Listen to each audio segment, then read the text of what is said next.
अब शांत होके सुनो। कल हम लोगों ने देखा था कि किस तरीके से अंग्रेज़ों ने भारतीयों को एक संस्था दे दिया जिसका नाम था Indian national Congress. Indian national Congress का जो विचार बनाया था सबसे पहले इंडियन नेशनल यूनियन सुरेंद्र नाथ बनर्जी ने, उसी को कन्वर्ट करके दादा भाई नौरोजी ने नाम रख दिया इंडियन नेशनल कांग्रेस। दादा भाई नौरोजी को ओल्ड मैन ऑफ इंडिया कहा जाता है, वह वृद्ध पुरुष ना दादा भाई नौरोजी। देखिए दादा भाई नौरोजी के विषय में और भी बहुत चीज़ें हैं जो आपको बहुत अच्छे से समझ लेना है। दादा भाई नौरोजी ने भारत का क्या लिख दिया था, 1867 में नेशनल इनकम की गणना किए थे 1867 में उस समय। और अंग्रेज़ों के हाउस ऑफ कॉमन्स में, जैसे हम लोग यहाँ संसद भवन कहते हो ना, तो अंग्रेज अपने यहाँ को कहते हैं हाउस ऑफ कॉमन्स, उसमें ये सांसद थे, इतना इनका पद था। इन्होंने नाम रखा।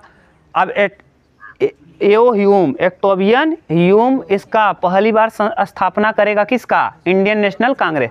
भारत के लोग साल भर गुस्सा हों और अपना साल भर बाद आएँ और इस संस्था में एक हर साल अधिवेशन होगा, उस अधिवेशन में अपने अपने बातों को रखें, अंग्रेज उनको सुनेंगे। ये हो गया था, सेफ्टी वाल्व की तरह बना दिए। भारतीयों के लिए भी सही था, उन लोगों के भी सही था, लेकिन जैसे कि वो लोग डर गए थे ना 1857 की क्रांति से।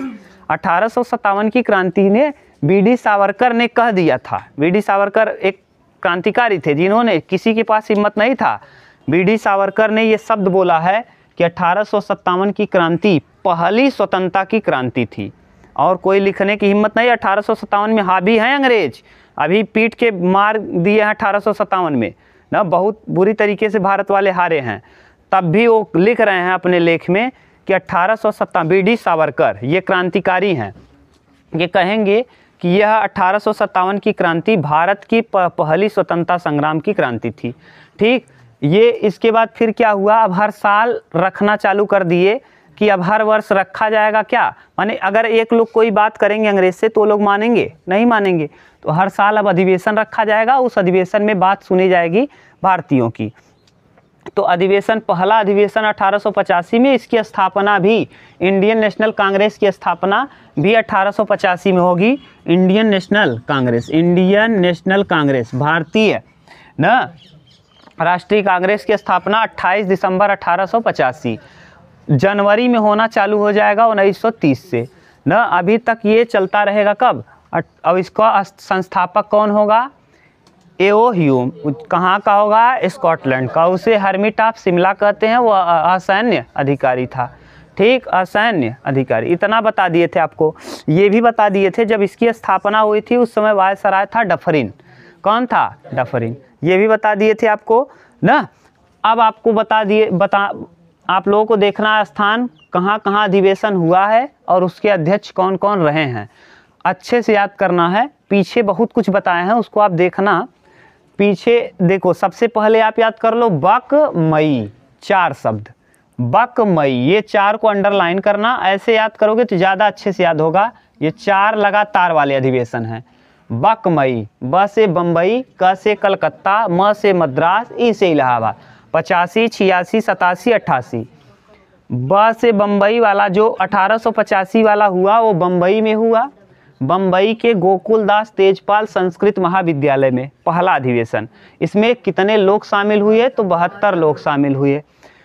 इसके अध्यक्ष कौन थे, WC बनर्जी। दूसरा कलकत्ता में हुआ दादा भाई नौरोजी, जो 3 बार होंगे कांग्रेस, इंडियन नेशनल कांग्रेस के 3 बार अध्यक्ष होंगे। इन्होंने एक किताब लिखा है the poverty of un British rule in India. ठीक, तीसरे अध्यक्ष होंगे 1887 में मद्रास में हो जाएगा और इसके अध्यक्ष होंगे बदरुद्दीन तैयब जी। ये पहले मुस्लिम अध्यक्ष हैं जो कि इंडियन नेशनल कांग्रेस के अध्यक्ष होंगे। ठीक, और ये चौथा ईसाई धर्म का जॉर्ज यूलोगा अंग्रेज है। तो देखिए यहाँ से ये पता चल रहा है कि ये जो संस्था है माने भारतीय राष्ट्रीय कांग्रेस, यह किसी एक सेकुलर है, यानी धर्मनिरपेक्ष है, किसी एक धर्म को लेके चलने वाला नहीं है। सभी धर्मों को यहाँ देखिए, सभी धर्मों को लेके चलने वाला है। फिर और आपको जो बहुत ज़्यादा रटना नहीं है, फिर डायरेक्ट आपको 1896 वाला देखना है। 1896 क्यों इम्पोर्टेंट है, क्योंकि ये इसी समय ओलंपिक गेम का शुरुआत हुआ था। 1896 वाले में कलकत्ता में हुआ। इसके रहमतुल्लाह सयानी थे, सयाने थे, इसीलिए इसी समय पहली बार भारत का राष्ट्रगीत वंदे मातरम गाया गया, जिसका समय होता है 1 मिनट 5 सेकेंड या 65 सेकेंड। ठीक, इसके बाद वाला 1905 में हुआ, बनारस में हुआ। इसके अध्यक्ष थे गोपाल कृष्ण गोखले। गोपाल कृष्ण गोखले को राजनैतिक गुरु कहा जाता है, किसका? महात्मा गांधी का। क्यों? क्योंकि महात्मा गांधी 9 जनवरी 1915 को भारत आएंगे, तो यही कहेंगे कि आप पहले भारत का स्थिति समझिए, तब जाके भारत में माने क्रांति में भाग लीजिए, या भारत का जो भी सत्याग्रह है उसमें भाग लीजिए। तो ये 2 वर्ष तक बैठे रहेंगे। 17 में करेंगे जब राजकुमार शुक्ल आएगा, इनसे कहेगा चंपारण सत्याग्रह ना। राजकुमार शुक्ल हम पढ़ाएंगे, चंपारण वहाँ बिहार में स्थित है ना। बिहार का एक मोतिहारा डिस्ट्रिक्ट है, वो दिखाएंगे मैप में, तो वहाँ समझ में आएगा। मोतिहारा डिस्ट्रिक्ट ना, वहीं पे है चंपारण। नील की खेती के लिए विद्रोह होगा, वो अच्छे समझ में आएगा आपको, घबराना मत। गोपाल कृष्ण गोखले, ठीक, यही गोपाल कृष्ण गोखले हैं जो पहली बार स्वदेशी का नारा दे देते हैं। स्वदेशी। तो पूछेगा कि किस जगह से स्वदेशी का नारा आया था। स्वदेशी माने अपने ही देश का यूज करो, स्वदेशी। इसके बाद अगला स्वदेशी, यहाँ लिख लेना ब्रैकेट में, स्वदेशी ना। 1905 में बनारस में हुआ, गोपाल कृष्ण गोखले हुए, इन्होंने ही स्वदेशी का नारा दिया। उसके बाद 1906 वाला हुआ कलकत्ता में, इसके अध्यक्ष रहे दादा भाई नौरोजी। ये दादा भाई नौरोजी दूसरी बार हैं। कलकत्ता में जब हुआ तो दूसरी बार, और कौन? दादा भाई नौरोजी। और यहाँ पर ये देंगे स्वदेशी के बाद स्वराज। स्वराज माने अपना राज, स्वराज। और ये स्वराज शब्द देंगे, स्वराज मेरा जन्म सिद्ध अधिकार है, इसे बाल गंगाधर तिलक कहेंगे। ध्यान से रखना, स्वराज पूछेगा तो स्वराज शब्द दादा भाई नौरोजी, लेकिन कहेगा स्वराज मेरा जन्म सिद्ध अधिकार है, तो इसे कौन कहेंगे? बाल गंगाधर तिलक, बाल गंगाधर तिलक। ठीक, करो या मरो कह देगा तो महात्मा गांधी। आगे हम लोग देखेंगे 1942 में क्विट इंडिया मूवमेंट, भारत छोड़ो आंदोलन, तो वहाँ कहेंगे महात्मा गांधी करो या मरो। अब या तो करो या तो मरो। ठीक, 1907 वाला इम्पोर्टेंट है, खूब इम्पोर्टेंट है, क्योंकि यहाँ से लोगों में विभाजन होगा। यहाँ से दो गुट बन जाएगा, एक नरम दल और एक गरम, नरम दल और गरम दल। 1907 में विभाजित हो जाएगा नरम दल और गरम दल में। सूरत में ये अधिवेशन कहाँ होगा? सूरत में। और कौन होंगे? रास बिहारी। याद करने का तरीका क्या है? एक दूसरे की सूरत रास नहीं आई, सूरत रास नहीं आई, इसीलिए वो क्या हो गए? अलग हो गए। तो 1907 वाला सूरत में होगा, एक दूसरे की सूरत रास नहीं आई, इसीलिए दोनों क्या हो गए? अलग। नरम दल और गरम दल में, नरम दल और गरम दल के नेता, अग्रणी नेता 3 होंगे, लाल बाल पाल, लाला लाजपत राय, बाल गंगाधर तिलक और बिपिन चंद्र पाल। जब साइमन कमीशन गो बैक का नारा देंगे तो लाला लाजपत राय के चोट लग जाएगा सर में, और सर में आपको पढ़ा दिए हैं एक झिल्ली, मेनिंजाइटिस नामक झिल्ली के अंदर बंद होता है सब, तो उसी पे चोट लगेगा, इनको भयानक दर्द होगा, उसी दर्द से मर जाएंगे। पूछेगा लाठियों के चार्ज के दौरान किसकी मृत्यु हो गई? लाला लाजपत राय की। हम लोग पढ़ेंगे, बहुत अच्छे से पढ़ेंगे, क्यों लाठी चार्ज हुआ, साइमन कमीशन क्या था, काला कानून उसे क्यों कहते हैं, ये सब कहानी है। ठीक, सूरत रास नहीं आई, सूरत में हुआ 1907 वाला, एक दूसरे को रास नहीं आई, इसीलिए क्या हो गए? अलग हो गए। ये 2 गुटों में बट गए। अब 2 गुट हो गया, एक नरम दल और एक गरम दल। गरम दल के 3 नेता, लाल बाल पाल। अगला 1911, इस पे भी लगाओ स्टार, क्योंकि हम लोगों का जो राष्ट्रगान है, राष्ट्रगान पहली बार यहीं गाया जाएगा और यहीं पर भव्य आयोजन किया जाएगा। माने महारानी आएंगे और राजा आएंगे इंग्लैंड के, और यहाँ लोग प्यास और भूख से मर रहे हैं, और ऐसी स्थिति में यहाँ के राजा का स्वागत, भव्य स्वागत होगा। और इसको देख करके न 1911 में भव्य स्वागत, और यहीं पे निर्णय लिया जाएगा कि अब दिल्ली राजधानी होगी किसकी? भारत की राजधानी कोलकाता नहीं बल्कि दिल्ली। 1911 तक दिल्ली कोलकाता रहेगी। 1911 में घोषणा होगा, 1912 में राजधानी हो जाएगी क्या? दिल्ली। 1911 में घोषणा होगा, 1912 में राजधानी बन जाएगी। इसके पहले तक अभी कौन है राजधानी? कोलकाता, क्योंकि कोलकाता में जूट ऊट का उत्पादन होता है। वो बहुत पहले, आप टीपू सुल्तान और हैदर अली को पढ़ोगे तब समझ में आएगा क्या कहानी है और क्यों कोलकाता को ही चुना गया राजधानी और दूसरे राज्यों को राजधानी क्यों नहीं चुना गया। ये हम बताएंगे बहुत अच्छे से, तब आपको क्लियर हो जाएगा राजधानी और केंद्र शासित प्रदेश क्यों ऐसे बनाए जाते हैं। जब आप पॉलिटी पढ़ोगे तो वहाँ आप बहुत अच्छे से समझ पाओगे कि क्यों राजधानी बनाया जाता है और केंद्र शासित प्रदेश क्यों बनाया जाता है और इसकी आवश्यकता ही क्यों पड़ी केंद्र शासित प्रदेश बनाने की। विवाद के कारण, खान पान के कारण, रहन सहन के कारण, आकृति के कारण, ये सब आपको देखने को मिलेगा। ठीक, अब आप समझ गए होंगे मद्रास। अब इधर आ गए हम लोग 1911। यहीं पर पहली बार गाया गया क्या, राष्ट्रगान। क्या गाया गया, राष्ट्रगान को लिखने वाले हैं कौन, रविंद्रनाथ टैगोर। राष्ट्रगीत को लिखने वाले हैं बंकिम चंद्र।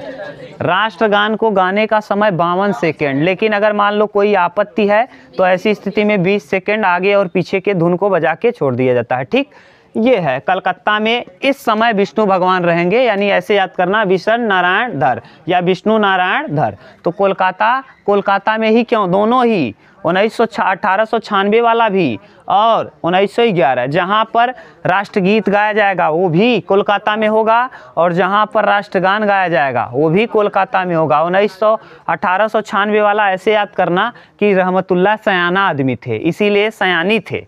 तो सयाने थे इसीलिए उस समय राष्ट्रगीत लागू किया गया और भगवान को मनाना था, विष्णु भगवान को, इसीलिए हम लोग क्या किए 1911 में राष्ट्रगान को, क्योंकि भगवान को समर्पित करना है हमको।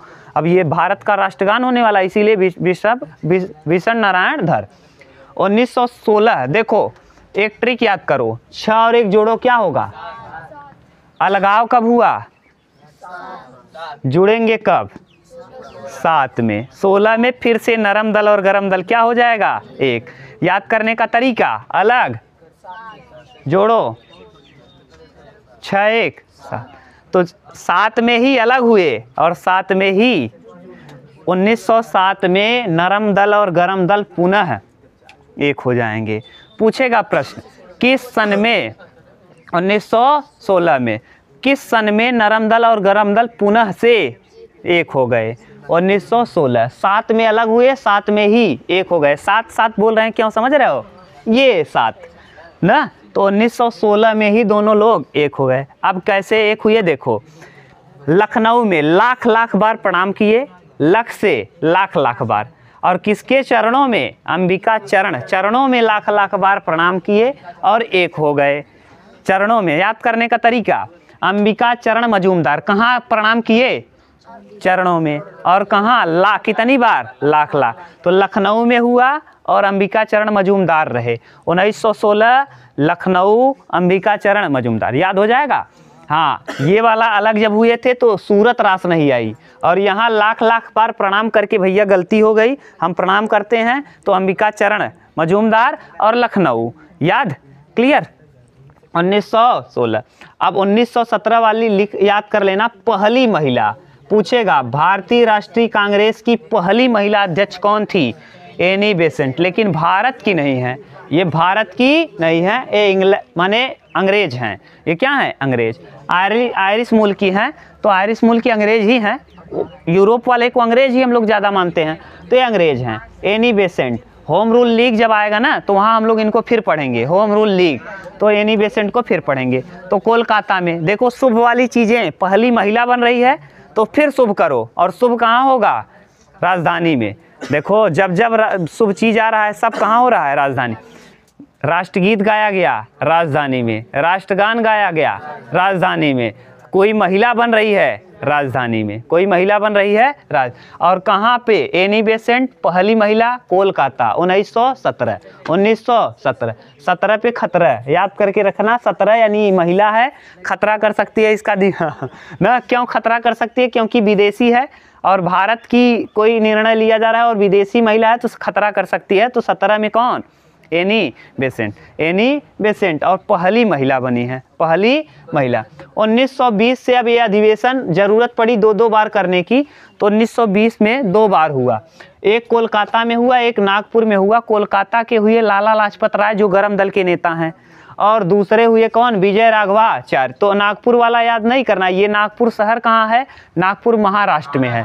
कहाँ पर है ना, एक मालदा आता है, मालदा आप संतरा को जानते हो ना, मालदा बोलते हैं, नागपुर में मालदा जो वाइट रेड कलर का होता है बड़ा वाला संतरा, जिसको हम लोग संतरा कहते हैं, जो छील दो तो निकल जाता है, अलग अलग फांकी हो जाता है। मौसम्मी नहीं, जो गार के पीते हो नहीं, जो छील के खाते हो उसको मालदा कहते हैं। नागपुर शहर ऐसा है जो मालदा के लिए बहुत फेमस है, संतरे के लिए बहुत फेमस है नागपुर, महाराष्ट्र का नागपुर। ठीक आएगा जब हम लोग मैप पढ़ेंगे तो देखेंगे वहाँ क्या यहाँ का खान पान है।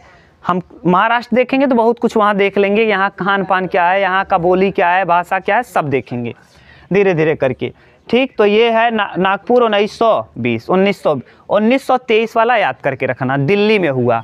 राजधानी दिल्ली 1912 में हो गई है राजधानी, अब 1923 वाला हो रहा है दिल्ली में। और दिल्ली में जब हो रहा है भैया तो सबसे युवा पूछेगा, भारतीय राष्ट्रीय कांग्रेस के सबसे युवा अध्यक्ष कौन थे? अबुल कलाम आज़ाद। यहाँ लिख लेना, सबसे युवा अध्यक्ष कौन रहे हैं?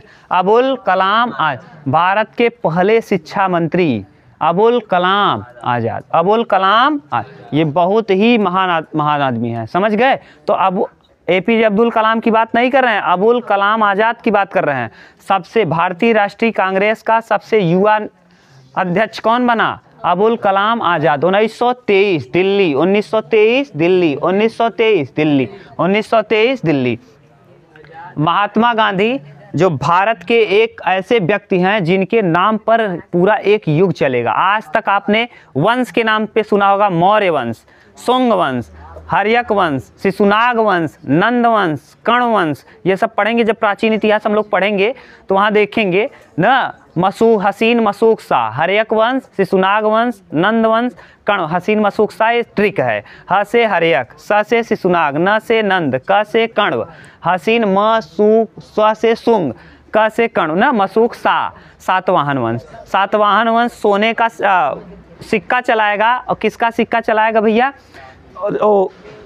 ये जो कांच का सिक्का ना, ये प्रश्न आया है। हम लोग देखेंगे वीणा बजाती हुई समुद्रगुप्त अपने सिक्कों पर वीणा बजाती हुई महिला का चित्रण करेंगे।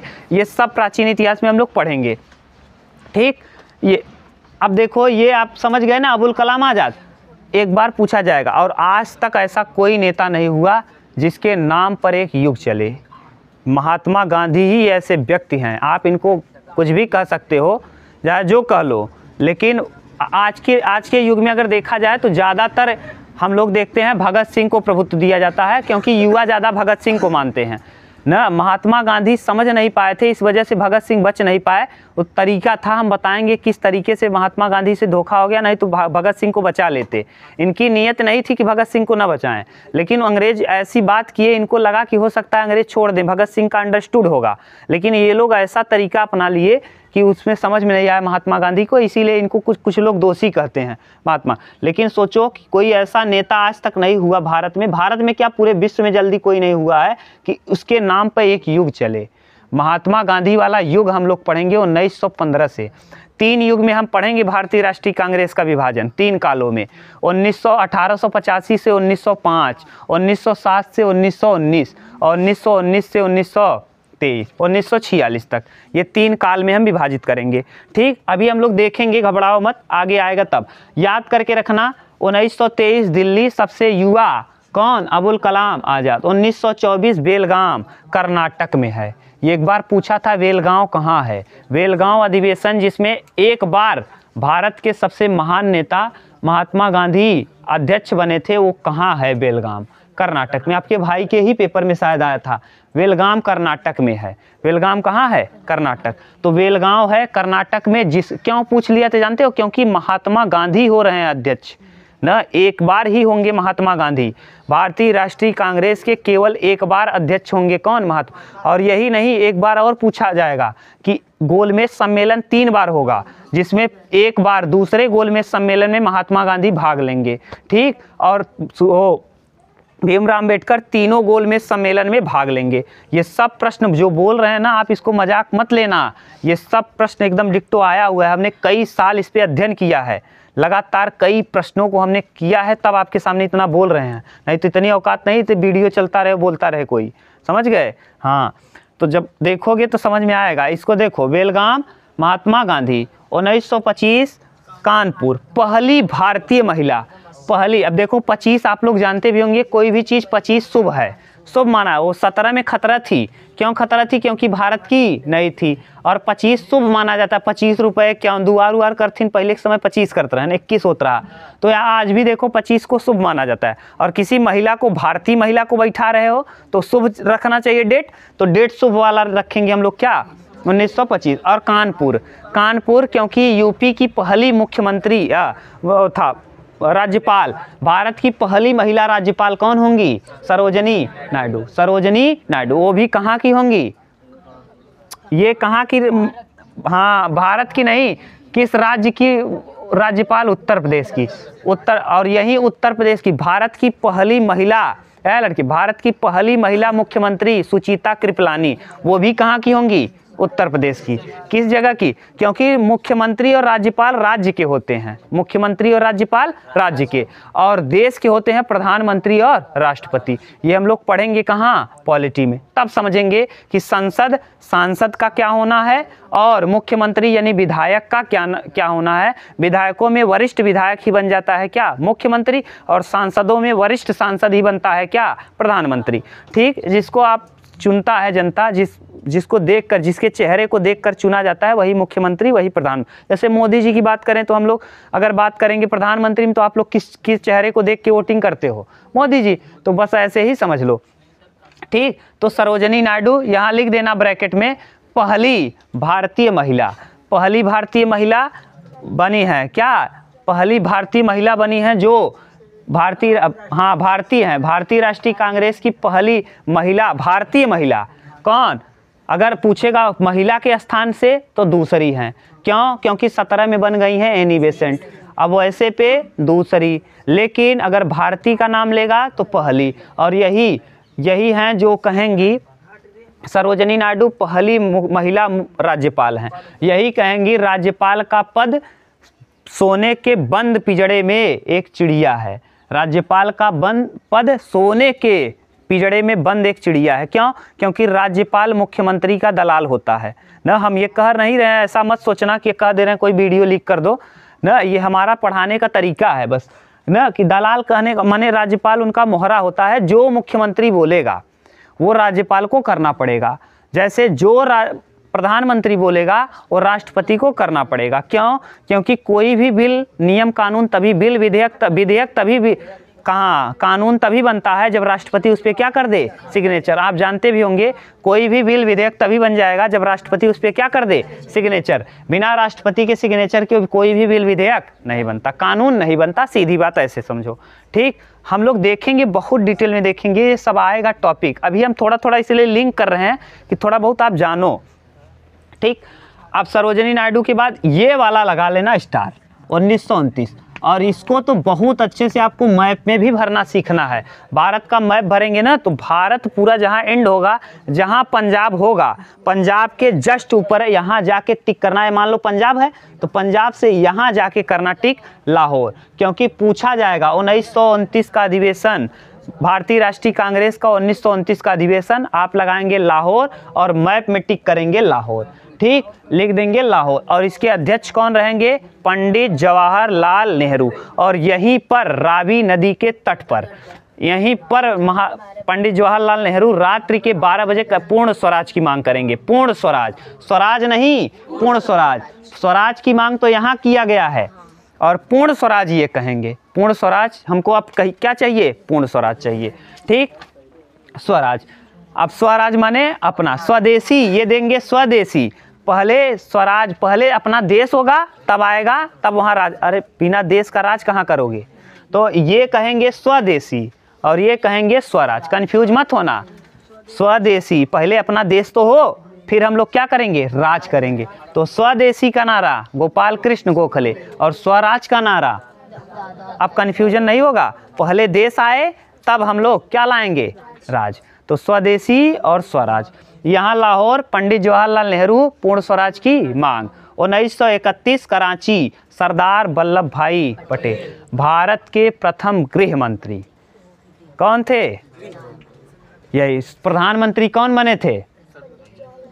और इन्हीं को याद करो, हम बार बार कहते हैं लौह पुरुष किसे कहा जाता है? सरदार वल्लभ भाई कॉपी कहाँ से किया गया है?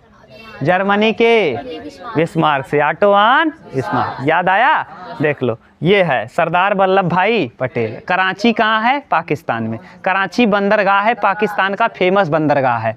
ठीक, कराची फेमस बंदरगाह है, नीचे की तरफ डाउन है, वहाँ मिलेगा कराची बंदरगाह पाकिस्तान में।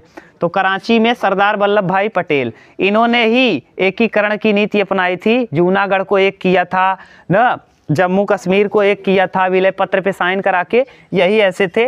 और इन्हीं के विषय में कहा भी जाता है कि ये, ठीक, इतना उतार लो 1931 तक, तब हम लोग देखते हैं आगे। उतारो तब, चलो देखो, अब देख लो, यही और इम्पोर्टेंट डेट हैं, इनको समझ लो। 1937 वाला अधिवेशन हुआ कहाँ? त्रिपुरी, फैजपुर में। और ये गांव में होने वाला अधिवेशन है। कहाँ? आपसे पूछेगा कि ऐसा कौन सा अधिवेशन था जो गांव में हुआ था ना? 1937 वाला अधिवेशन फैजपुर, जो कि गांव में होने वाला अधिवेशन है। इसके अध्यक्ष रहे हैं पंडित जवाहरलाल नेहरू। पंडित जवाहरलाल नेहरू भारत के प्रथम प्रधानमंत्री हैं और इन्हीं के याद में हम लोग मनाते हैं बाल दिवस। क्या मनाते हैं? बाल दिवस। इनको चाचा नेहरू भी कहा जाता था क्योंकि ये लड़कों को बहुत मानते थे। ये गुलाब के फूल को लेकर चलते थे। ठीक, ये फैजपुर। अगला 1938 वाला हरिपुरा। अब यहाँ पर चुनाव होगा और यहाँ पर ध्यान से सुनिए, गांधी जी की बहुत बड़ी हार होगी। क्यों? क्योंकि सुभाष चंद्र बोस गुजरात से चुनाव, अभी तक चुनाव नहीं हो रहा था। भारतीय राष्ट्रीय कांग्रेस का चुनाव हो करके कौन चुने जाएंगे? सुभाष। और कहाँ से चुने गए हैं? देखो, गुजरात किसका गढ़ है? फिर भी वो नहीं बने, कौन बन गया? सुभाष चंद्र बोस। यहीं से कुछ लोग कहते हैं कि सुभाष चंद्र बोस और महात्मा गांधी में नहीं बनती थी, बहुत लोग कहते हैं। तो इसके विषय में आप समझ लो, बापू की जो उपाधि है महात्मा गांधी को, इन्होंने ही दिया था, सुभाष चंद्र बोस ने, सिंगापुर रेडियो से। कहाँ से? सिंगापुर न। और आपके यहाँ एक और आएगा, अंतिम मुगल बादशाह Bahadur Shah Zafar, Rangoon radio, Rangoon में उसको दफनाया जाएगा। कहाँ? रंगून न। ऐसे कुछ इस पे शायरी भी बनी है कि जो रहा बादशाह उसको एक गज जमीन तक नहीं मिला न इंडिया में, ऐसे करके है कुछ, पता नहीं किस तरीके से, देखना आप। तो हरिपुरा में कौन बने हैं? सुभाष चंद्र बोस। सुभाष चंद्र बोस बहुत काम किए भारत के लिए न। इनको मांडले जेल भेज दिया जाएगा, ये बीमार होंगे, फिर वहाँ से बाहर जाएंगे, ये हिटलर से मिलेंगे। इनके विषय में कभी आप कहोगे तो सुभाष चंद्र के बोस के विषय में पढ़ाएंगे हम आपको। सुभाष चंद्र बोस विचारों से बहुत महान थे और शायद अगर हिटलर हारा न होता, जर्मनी की हार न हुई होती, तो ये समझ लो कि भारत बहुत पहले ही, क्योंकि हिटलर ने वादा किया था सुभाष चंद्र बोस से कि हम आपसे, क्योंकि हिटलर बैठा हुआ था, मैप देख रहा था, और सुभाष चंद्र बोस जब मिलने गए हिटलर से तो तुरंत उस मैप का पूरा कंडीशन बता दिए। देख के हैरान हो गया हिटलर कि बाप रे, इतना बड़ा टैलेंटेड आदमी न, क्योंकि आईसीएस को भी पास करते हैं ये सुभाष चंद्र बोस उस समय में। समझ गए? तुम मुझे खून दो, मैं तुम्हें आज़ादी दूंगा, इन्हीं का नारा है। ये इतने महान आदमी हैं कि उस समय जाते हैं और वहाँ के जाकर के मैप के सामने खड़े हो जाते हैं। हिटलर को जब बोलना चालू करते हैं, हिटलर इनकी बातों को सुनता है ना, तो लगता है कि वास्तव में इस आदमी के अंदर दम है। तब वो कहता है कि मैं आपका, अगर मैं विश्व युद्ध जीता तो मैं आपका साथ दूंगा अंग्रेजों को खदेड़ने में। क्यों? क्योंकि आप द्वितीय विश्व युद्ध में आप देखेंगे जर्मनी और ये दोनों एंटी होंगे ना, एक दूसरे के विरोध में लड़ेंगे, लेकिन बेचारे की हार हो जाएगी और गड़बड़ मैटर हो जाएगा सब। ठीक, हिटलर आप सुने भी होंगे, जर्मनी का हिटलर, तानाशाह बहुत बड़ा था। ठीक, ये इसके बाद अगला होगा त्रिपुरी में। त्रिपुरी में महात्मा गांधी लड़ाएंगे। इस त्रिपुरी एमपी में है, एमपी में एक जबलपुर स्थान है, जबलपुर आप शायद उसी वहीं ड्यूटी है, तो जबलपुर बहुत ज़्यादा दूर नहीं है, जबलपुर तो एमपी में पड़ता है। जबलपुर त्रिपुरी वहीं पर फिर आयोजित किया गया और इस समय सुभाष चंद्र बोस फिर से चुन के आए, और जब दोबारा चुन के आए तब यहाँ पे 1939 में, 38-39 दोनों साल देखो चुन के आ रहे हैं कौन? सुभाष चंद्र बोस। और फिर ये सुभाष चंद्र बोस जी अपने पद को त्याग करके यहाँ बैठ जाएंगे डॉक्टर राजेंद्र प्रसाद, और इनके विरोध में कौन लड़ेगा? महात्मा गांधी लड़ाएंगे पट्टाभी सीतारमैया को। किसको? ये भी प्रश्न पूछेगा कि त्रिपुरी के चुनाव में सुभाष चंद्र बोस के विरोध में कौन लड़ा था? पट्टाभी सीतारमैया। पट्टाभी सीतारमैया। त्रिपुरी कहाँ है? एमपी में। सुभाष चंद्र बोस का नारा क्या है? तुम मुझे खून दो मैं तुम्हें। बापू शब्द किसने कहा? सुभाष चंद्र बोस ने। अगला अंतिम है, यानी स्वतंत्रता के पहले आपसे पूछेगा, स्वतंत्रता के पहले इंडियन नेशनल कांग्रेस के अध्यक्ष कौन रहे? जेबी कृपलानी की पत्नी है सुजीता कृपलानी, जो भारत की पहली महिला मुख्यमंत्री होंगी उत्तर प्रदेश की। ठीक, सुचिता कृपलानी। ये मेरठ उत्तर प्रदेश में है। ठीक, मेरठ कई चीज़ों के लिए फेमस भी है। जब यूपी का जीके आप पढ़ोगे तो वहाँ समझ में आएगा मेरठ किसके लिए ना। बरेली झुमके के लिए प्रसिद्ध है, आप सुने भी होंगे, झुमका गिरा रे बरेली के बाजार में ना। रामपुर चाकुओं के लिए प्रसिद्ध है। ठीक, तो ये हाँ रामपुरी चाकू आप सुनते भी होंगे। बहुत कुछ है, ये सब आपको अलग से पढ़ना है यूपी जीके में। ये हाँ ठीक, ये पूरा जामनगर प्रसिद्ध है लहंगा के लिए, और हाँ इसके लिए लिपस्टिक के लिए या फिर पाउडर क्रीम के लिए जामनगर। ठीक, हाँ ये है। अरे वो सब आप पढ़ोगे तब। ठीक, हाँ बनारस है पान। अब देखो, ये तो था भारतीय राष्ट्रीय कांग्रेस के विषय में। अब हम लोग पढ़ेंगे भारतीय राष्ट्रीय कांग्रेस का काल विभाजन। क्या? काल विभाजन। काल, इसको हम 3 काल में पढ़ेंगे। कितने काल में? 3। पहला 1885 से 1905, जिसे हम कहेंगे उदारवादी। क्या? उदारवादी। कुछ लोग दूसरा काल बताते हैं, कुछ लोग कहते हैं 1905 से ही, और कहीं कहीं किताब में दिया है 1907। हम 1907 से लिख दे रहे हैं। आपकी इच्छा अगर 1905 भी हो सकता है तो लग जाएगा, तो 5 से ही है तो 5 से यहाँ आ जाएगा। 1907 से 1919। जलियांवाला बाग कांड कब हुआ है? 13 अप्रैल 1919। ये देखो 1919। यहीं पे बटेगा 2 दल, नरम और गरम। नरम गरम। अब आपको बता दिए हैं नरम दल गरम दल। 1907 में ही नरम दल और गरम दल क्या होंगे? अलग। और 1916 में एक होंगे। 1907 में सूरत रास नहीं आई, रास बिहारी बोस सूरत, और इसमें लाख बार प्रणाम किए और चरणों में घुस गए, तो अंबिका चरण मजूमदार और लखनऊ। ठीक, ये नरम दल और गरम दल 1919। फिर 1919 से 1946 तक, इसे हम कहेंगे गांधी युग। क्यों? क्योंकि 9 जनवरी 1915 को महात्मा गांधी कहाँ वापस आएंगे? 9 जनवरी 1915। इसी को कहेंगे हम लोग, मनाएंगे प्रवासी भारतीय दिवस। प्रवासी भारतीय दिवस। ठीक, अब इस चीज़ को हम कल पढ़ेंगे, प्रवासी भारतीय दिवस। अब अगर कहीं कन्फ्यूजन हो तो बताओ, नहीं तो हम एक बार आपको रिपीट करा दें। कि रिपीट कर लोगे? खुद से कर लोगे? चलो ठीक है, देख लो, कहीं प्रॉब्लम हो तो पूछना। अब कल हम लोग पढ़ना चालू करेंगे यहाँ से। ठीक, स्वदेशी और बहिष्कार आंदोलन से। उतार लो।